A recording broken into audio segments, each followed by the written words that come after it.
Hello दोस्तों, market के अंदर एक बहुत बड़ी न्यूज़ निकल के आ रही है। जब मैं यूट्यूब को स्क्रॉल कर रहा था तो मैंने कुछ एक स्पीच सुनी। उस स्पीच को सुनने के बाद मुझे लगा कि भाई मार्केट के अंदर जो मार्केट में आप देख पा रहे होंगे स्क्रीन के ऊपर मैंने FII DII का डेटा लगा के रखा हुआ है।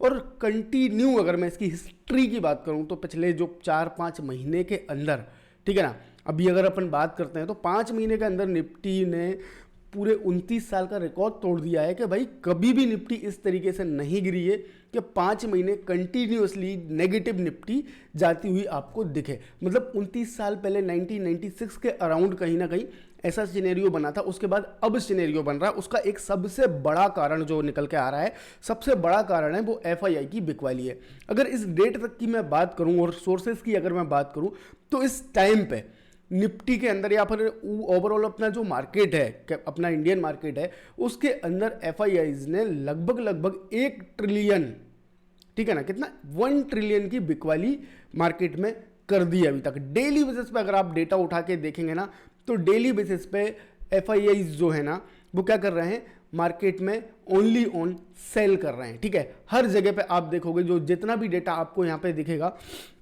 बहुत ही जगह पे आपको, मतलब अगर मैं ओवरऑल अगर बात करूं तो जनवरी से अभी तक का अगर मैं डेटा निकालूं तो लगभग 2 या 3 दिन कहीं ना कहीं थोड़ी बहुत खरीदारी FIIs ने की है। अदरवाइज सारा का सारा मार्केट में बेच का ही चल रहा है। ठीक है ना, और अगर मार्केट को ऊपर लेके आना है, ठीक है ना, क्या मार्केट को अगर ऊपर लेके आना है तो FII सबसे ज्यादा इंपोर्टेंट होते हैं इस जगह पे। ठीक है ना, तो उन्हीं के रिगार्डिंग यहाँ पे एक न्यूज निकल के आ रही है। ये न्यूज़ कहाँ से आ रही है मैं वो बता देता हूँ आपको कि ये समीर अरोड़ा जी हैं।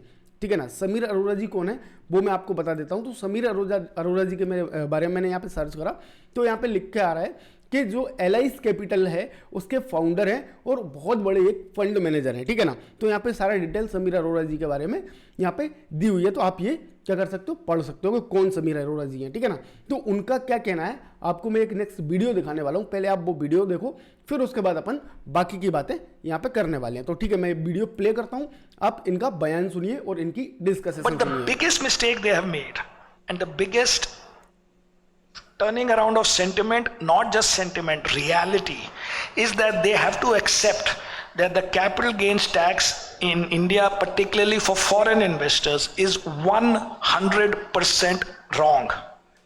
So the largest investors in the world, worldwide and in...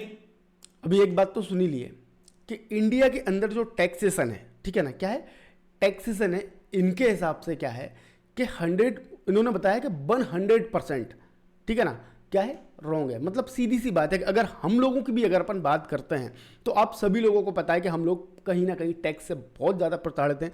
हर जगह पे टैक्स, पॉपकॉर्न पे टैक्स और बुक्स पे टैक्स, कपड़ों पे टैक्स, खाने पीने की चीज़ों पे टैक्स, गाड़ियों पे टैक्स, तेल पे टैक्स, रोड पे टैक्स, मकान पे टैक्स, ज़मीन पे टैक्स, प्लॉट पे टैक्स, हर चीज़ पे टैक्स है। तो टैक्स से आम जनता तो परेशान है ही है।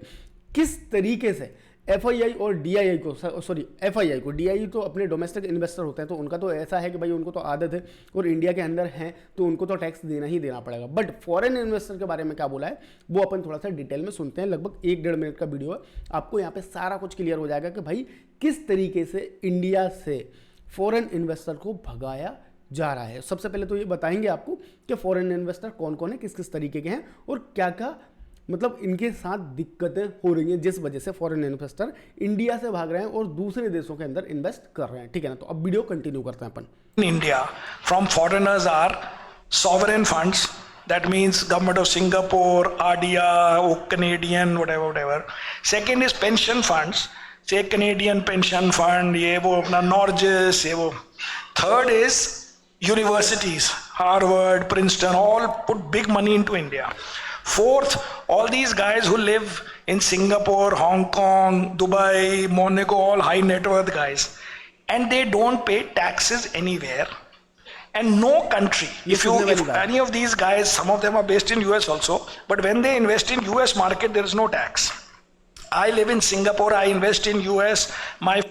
इनका कहने का मतलब है कि जो भी मतलब बड़े बड़े फंड हैं, फंड मैनेजर हैं, इस फंड हैं और जो भी फॉरेन के बड़े बड़े इन्वेस्टर हैं जो इंडिया के अंदर पैसा लगाते हैं, ठीक है ना, इंडिया के अंदर पैसा लगाते हैं या फिर अदर किसी भी कंट्री के अंदर पैसा लगाते हैं, ठीक है ना, क्या अदर किसी भी कंट्री के अंदर पैसा लगाते हैं, ओनली इंडिया ऐसी कंपनी है जहां FII से टैक्स लिया जाता है। कौन सा टैक्स? शॉर्ट टर्म और long term capital gain tax, जहाँ पे इंडिया में लिया जाता है, ठीक है ना। अदर किसी भी कंट्री में अगर फॉरेन इन्वेस्टर क्या होंगे कि भाई टैक्स के लिए, मतलब अगर कहीं पे भी इन्वेस्ट करेंगे तो वहाँ पे टैक्स नहीं लिया जाता। पूरी स्पीच सुनो, सब कुछ समझ में आ जाएगा। Fund invest in US, no tax.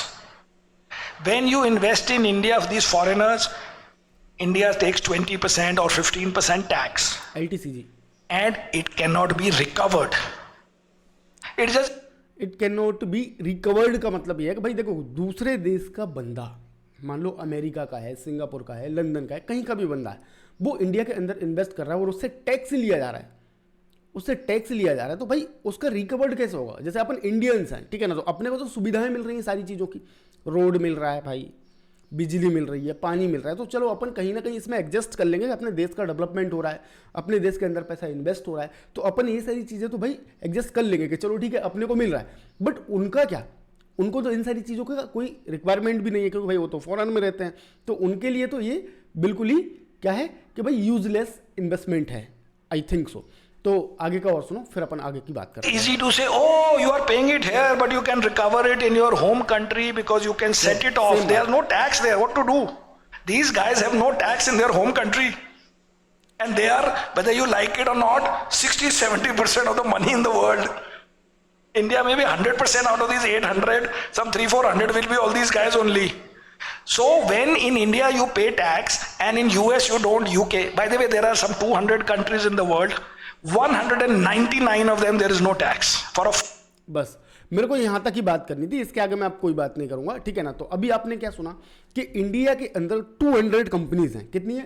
200 companies हैं, आई मीन सॉरी थोड़ा सा मिस्टेक हो गया, 200 कंपनी कंट्रीज हैं, ठीक है ना। क्या है? देश हैं। कितने? 200 देश हैं। 200 देश में से 200 देश के अंदर शेयर मार्केट में ट्रेड होता है, और ऐसा इंडिया इकलौता देश है जहां पर FII से टैक्स लिया जाता है। बाकी आप 199 कंट्रीज में कहीं भी चले जाओ, इवन आप इंडियन हो, आप भी अगर किसी कंट्री में इन्वेस्ट कर रहे हैं तो वहां पर आपसे कोई टैक्स नहीं लिया जाता। ये कितनी बड़ी बात है, आप समझो। ये मेरे को पहले नहीं था पता, मुझे ऐसा लगता था कि इंडिया में लगता है तो सब जगह लगता होगा, बट आज मेरे को यहाँ पे पता चल रहा है कि भाई इंडियन का जो अपना जो इंडिया है, इसका टैक्स वाला जो सिस्टम है, टैक्सेशन का जो सिस्टम है, वो कितना गलत है कि भाई 199 कंट्रीज टैक्स नहीं ले रही हैं, और इंडिया इकलौता ऐसा कंट्री है जहाँ पर फॉरेन इन्वेस्टर से टैक्स लिया जा रहा है। तो इसका सीधा सा मतलब है कि भाई यहाँ पे जो सारा आपका डेटा दिख रहा है कि क्यों भाई बेचा जा रहा है, तो इसका एक बहुत बड़ा कारण ये भी हो सकता है कि भाई इंडियन में, आई मीन इंडिया के अंदर टैक्सेशन जो है वो गलत है, और FII से जो डेटा मतलब जो टैक्स लिया जा रहा है, जिस वजह से भाई कोई भी बंदा हो, देखो अगर वो यहाँ पे कमा रहा है तो सबसे पहले तो उसको इधर पर टैक्स देना ही पड़ेगा, ठीक है। इवन अगर आपकी भी बात करो, अगर आपके पास इनकम के सोर्सेज हैं और आप अगर पैसा कमा रहे हैं, आप किसी भी कंट्री में पैसा लगा रहे हैं, ठीक है, वो आपसे टैक्स ले रहा है, वहाँ पे आप कमा रहे हो, तो आप वो क्या उसकी जो करेंसी है उसमें आप उससे टैक्स ले रहे हो, ठीक है, तो उसने वहाँ पे टैक्स भर दिया। फिर उसके बाद आपके पास जो इनकम आती है आपकी होम कंट्री के अंदर, तो फिर आपको होम कंट्री में भी टैक्स देना पड़ेगा। तो मतलब क्या हुआ कि भाई उसको तो डबल टैक्स देना पड़ रहा है ना। एक तो वो आपके किसी भी कंट्री में पैसा लगा रहा है तो वहाँ पे भी उसको टैक्स देना पड़ रहा है, और फिर सेम अपना होम कंट्री में भी टैक्स देना पड़ रहा है। तो भाई ये दिक्कत वाली बात है। और इंडिया की अगर मैं बात करूँ तो इंडिया के अंदर आपको सभी को पता है कि रुपया जो है वो कितना कमज़ोर होता हुआ जा रहा है, ठीक है ना। टैक्स भी दो, ठीक है ना, फिर इंडियन जो करेंसी है वो भी डाउन है, तो वहाँ पे भी नुकसान। देन फिर जो भी पैसा कमाया अपनी होम कंट्री में जाएगा तो वहाँ पे भी नुकसान। तो आई होप कि ये सारी चीज़ें बहुत गलत हैं और इन सब पे कोई भी डिस्कसेशन होना चाहिए। इसी बारे में ये सारी कुछ बात चल रही है इस जगह पे, और ये उड़ती उड़ती न्यूज़ आई थी। आई मीन ये फैक्ट है, मेरे हिसाब से अगर मैं बात करूँ तो ये फैक्ट है, और ये होना भी चाहिए। भाई अगर दूसरे देशों में नहीं लग रहा तो नहीं लगना चाहिए यहाँ पे भी, ताकि जो फॉरेन इन्वेस्टर हैं ये फ्री होकर इंडिया के अंदर इन्वेस्ट करें और अपनी इंडियन की जो इकोनॉमी है उसको थोड़ा बहुत सपोर्ट करें, ठीक है ना। तो आई होप कि ये सारी चीज़ें समझ में आ गई होगी। मुझे बताना ये मुझे थोड़ा सा इंपॉर्टेंट लगा, इसलिए मैं यहाँ पे लाइव आया। आई मीन मैंने ये वीडियो बनाया। आप लोगों को क्या लगता है ये वीडियो देख के, आप मुझे कमेंट में ज़रूर बताना, ठीक है ना। तो मिलता हूँ ऐसे किसी वीडियो में, तब तक के लिए थैंक्स फॉर वॉचिंग।